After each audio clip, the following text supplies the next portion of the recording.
Well, we have been witnessing an unprecedented rise in the oil prices of petrol, diesel, gas in our country.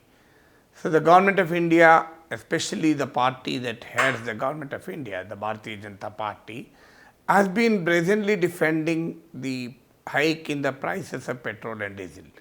Let me analyze the arguments of the government of India and how fallacious these arguments are.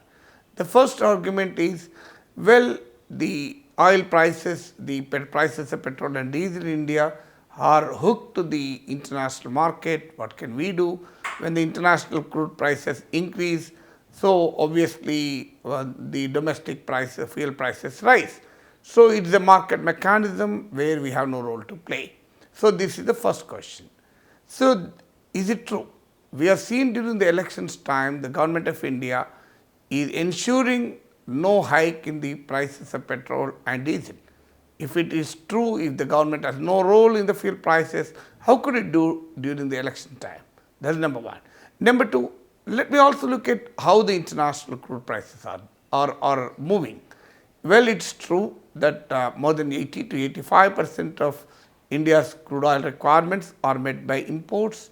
So, obviously, when there is a rise in the global crude prices, it will automatically impact the in prices of petrol and diesel in India. But let me give a comparison from September 2013 and January 2021. In September 2013, the price of crude oil in the global market was $111.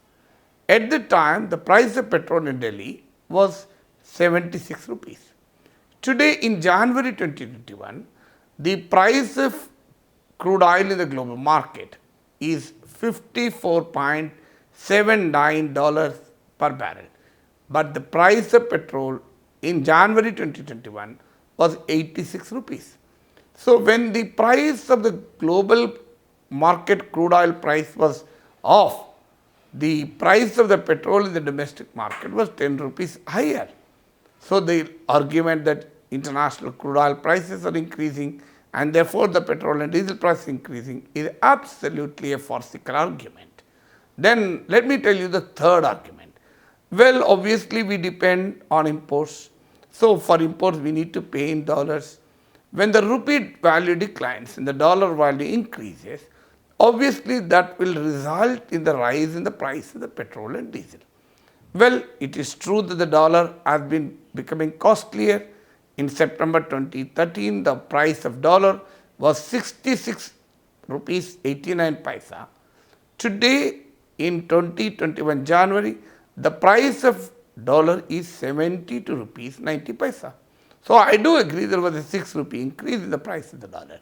But the price of dollar has increased relatively less than the, let me put it again.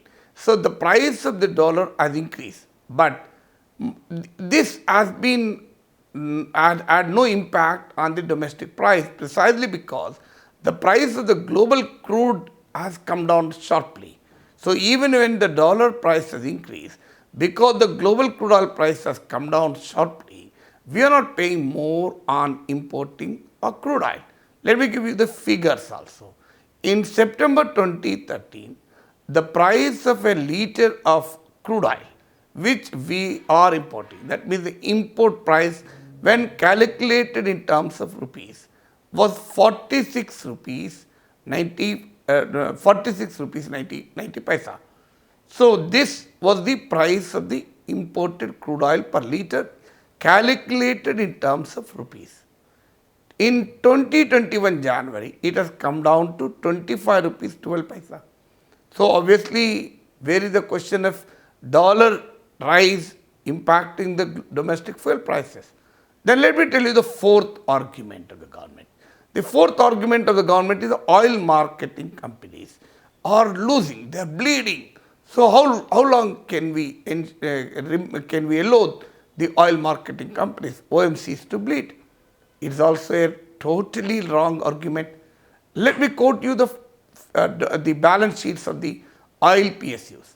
So, the combined profits of all the public sector companies in the oil sector after paying taxes has increased from 39,000 crores in 2012-13 to 69,814 crores, nearly 70,000 crores. So the oil marketing companies were actually making higher and higher profits. So this argument is also wrong. Then the final argument is that, well, the central government is giving a lot of subsidy. So how long we can bear the burden of the subsidy? So that is absolutely wrong argument. Do you know how much the government, what is the level of subsidy? It is hardly 25,000 crores. So it is around, to be precise, around 24,000, over 24,800 crores. So hardly it is 25,000 crores. Do you know how much the government of India is getting? In 2018-19, the central and the state governments, the central government gets the money from the oil sector in the form of taxes, dividend and royalty. State government also gets revenues from the oil sector in the form of value-added tax. So together, the central and the state governments have collected a whopping 5,75,000 crores from the consumers of petrol and diesel. Out of this 5,75,000 crores collected, 3,48,000 crores were collected by the central government only. So how much is the subsidy? Hardly 25,000 crores. It is nothing but the 4.3% of the total revenue accrued from the oil sector for the both central and the states. So if you look at only the center income from this sector, the subsidy is essentially 7.3%. So this is the fallacy of oil price hike, the hike in the petrol and diesel prices. So the petrol prices and diesel prices are increasing in India only because the central government and the state government have repeatedly imposing tax burden. Do you know how much is that? In 2014, the central excise duty on petrol was 9 rupees 48 paisa.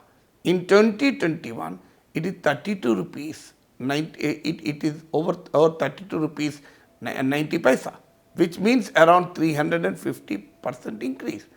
Well, the central excise duty on diesel was just 3 rupees 56 paisa in 2014. Now it is 31 rupee 83 paisa, which is a increase of 894%. So therefore, the center share in the total, the center share in the price the consumer pays has increased from 14% in 2014 to 38%. Of course, states are also levying taxes. The share of the states in the price paid by the consumer has increased from 17% to 23%. So if you pay 100 rupees on petrol, 38 rupees goes to central government and 23 rupees go to the state government. Totally more than 61 rupees goes to the central and the states in the form of taxes. So this is essentially the tax burden on the consumer. But where is the money going? Let me tell you this small figure. In 2019-20, the central government collected 2,40,000 crores from the consumers of the petrol and diesel. And in the same year, September 2019, the central government has reduced the corporate income tax by 10%, resulting in a revenue loss of 1,45,000 crores. So 2,40,000 crores are collected from you and me in the form of taxes on petrol and diesel, and the 1,45,000 crores have been paid to Ambanis and Adanis as a part of the corporate income tax concession. This is the political economy of the fuel prices in India.